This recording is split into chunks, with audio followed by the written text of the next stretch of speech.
Hello, you're watching World Talks on TVP World. My name is Sasha Farbach. Hungary is entering a political transition after Péter Magyar's landslide election victory, with the Prime Minister designate set to meet President Tamás Szúlyog on Wednesday to begin the formal process of forming a new government. Now, the vote has also raised broader questions about the media environment that shaped the campaign, including concerns over disinformation and structural imbalances highlighted by international observers. Now we're joined by István Hegedűs, chairman of the Hungarian Europe Society, to speak more about it. Welcome back. Thank you. Good morning. Right, so let's begin with a current, interview that's just concluded as of this morning. Péter Magyar, I just want to share a post that he made on X that was from yesterday, quoting, "As I said, nothing lasts forever. The party state is falling apart before our eyes. After a year and a half, today, I will be a guest on public media." Now, this is just finished. Give us your take on what was said, what was the tone like, and what does this all say about where we're going? It was a very confrontational discussion between the reporter of the old so-called public TV, the state propaganda machinery, and Péter Magyar himself, who sometimes hardly could finish his sentences, but of course he fought very hard, calling the state TV fake news fabrication machinery, propaganda machinery, and he said that, of course, there will be legal methods how to shut down this TV, and we need a new start regarding mass media. This is only one part of his program, but of course very important one. Yeah, but it is also something very significant. I mean, 16 years of Viktor Orbán, who made this whole system really his own in favoring Fidesz. Tell us a little bit more about, it's curious, you said they're still confrontational. What does this tell us? Because, if you have such a system in place for such a long time, how can you start to unravel it? How quickly will that happen? Well, of course, Péter Magyar has to become prime minister. As you said, he is going to see the president of the republic today. There will be a normal procedure in the parliament to vote on the program of the new government. And then hopefully in a very short period, new laws will be approved. And then we will have a new public TV at the end. And in general, a more free environment for journalism and for media pluralism and media freedom.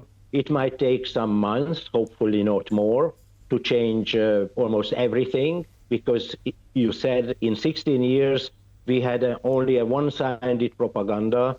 Péter Magyar was only once in the studios of the Hungarian television in the last 2 years, and of course he said it today that you have never invited me or our friends, you have only spread disinformation and lies about our program. So he tried to explain what he wants to do. It was hard for him, but he succeeded. Mm-hmm.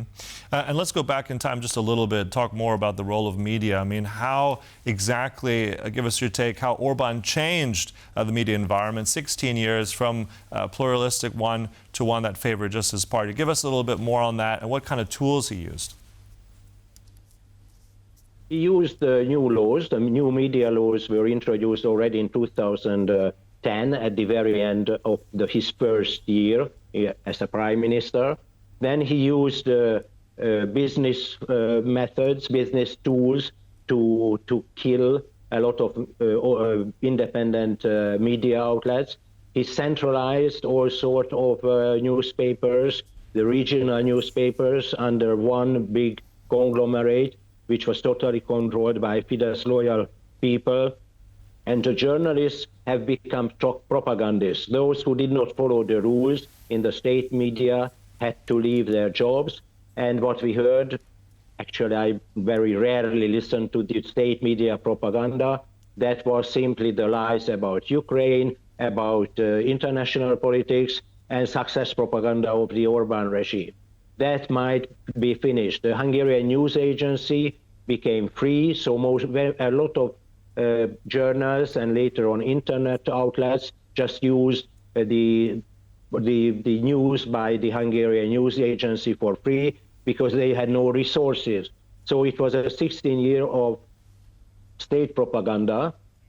And meanwhile, maybe we are going to talk about it, there was a small segment of free media which survived, and its role was incredible and very important to inform the people and to show the alternatives and to show conflicting ideas for the citizens. Mm-hmm.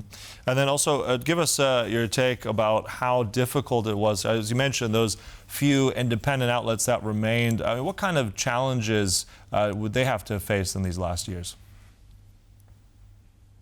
Well, of course, one challenge was that they did not have their own resources, but they changed their model, their business model, and a lot of viewers or listeners or readers just supported them through their money, through their own finances, and they succeeded, and they produced a lot of information which was seen by everybody. During the campaign, there were new documentaries made about how the Orbán family, for example, has increased its wealth.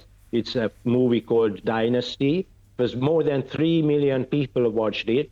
So they played a very important role beside Péter Magyar, and actually he acknowledged it finally at his international conference 2 days ago. He said that finally he can invite the independent media. Before that, he had also conflicts with independent media people, but now he acknowledged the role of the independent media, critical media, and he invited people like RTL, Partizan, which has become the most influential online news channel built up from nothing against the state propaganda. So finally, Orbán was not able to dominate the media field because more and more people simply follow the social media and the independent media outlets on the internet. Yeah, and I can imagine that, I mean, it's not the only place around the world, but that takes a lot of courage. I mean, tell us a bit more about, let's say, the courageous journalists. I mean, how they dealt with fear potentially. I mean, do you think they were ever threatened? What kind of tactics were used against them? At the very end, yes. Szabolcs Panyi, for example, who unmasked Russian propaganda and interference, or published, as you probably remember, your viewers remember, the telephone talk between Sergei Lavrov and Péter Szijjártó, the Hungarian foreign minister. He might face criminal charges. Probably he will not, but in case Orbán remained in power, we don't know what would happen, and maybe he would have been charged with treason. We don't know, but that was the language of the government and the loyal media about the independent journalists. And Péter Magyar today mentioned that there were only lies about facts and fact-finding journalists in the last 16 years.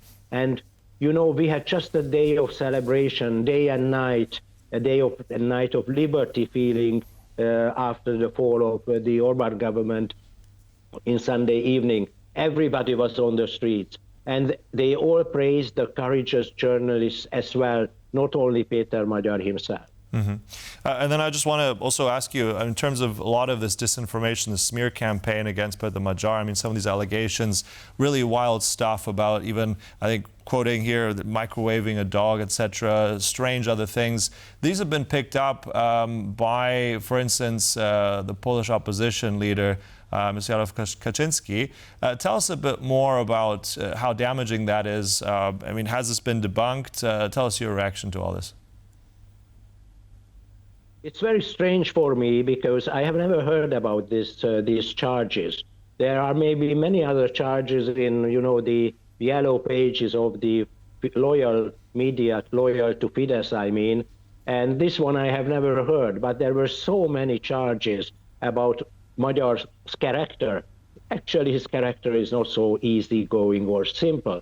But anyway, these political charges, a lot of fake charges, have been spread. And I have never heard about it, but now I hear that even his former wife, the former Justice Minister Judit Varga, acknowledge that she has never written a memoir and she has never said anything what was quoted, even in the Polish media or in the Polish parliament. So that's very new for me, actually, but it shows how much fake news can spread beyond the borders, and illiberal populists all over the world can use such fake news if they want. Yeah.